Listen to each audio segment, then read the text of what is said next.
breaking into our daycares, demanding access to our children. Every minute that I spend defending my own political interest would be a minute I can't spend defending the people of Minnesota against the criminals who prey on our generosity and the cynics who want to prey on our differences. So I've decided to step out of this race, and I'll let others worry about the election while I focus on the work that's in front of me for the next year.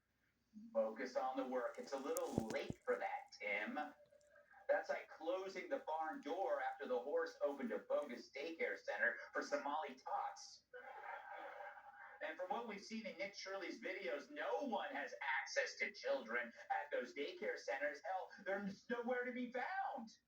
Those places are as child-free as Planned Parenthood. Oh.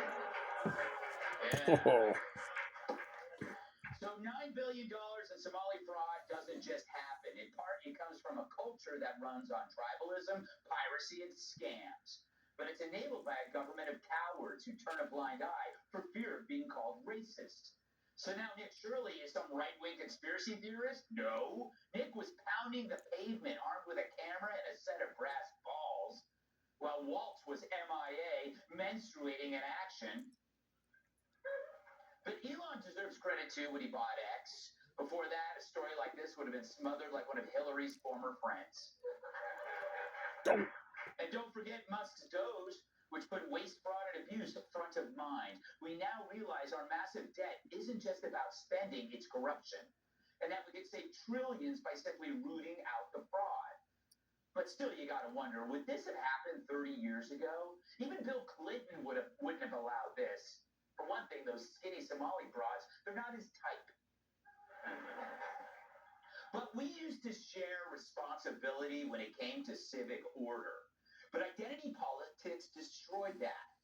Now we are to believe that we aren't worthy to call out lawbreaking because the lawbreakers are oppressed and we are the oppressor.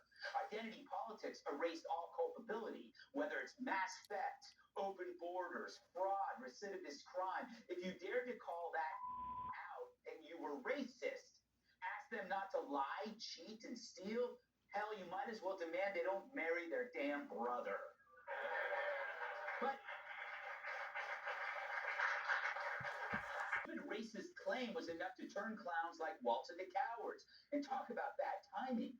Waltz was in charge as his state imported people from low-trust societies where no shared values exist. I mean, why would Muslims, which most of these Somalis are, move to a country where strip clubs outnumber mosques and where the average temperature of their home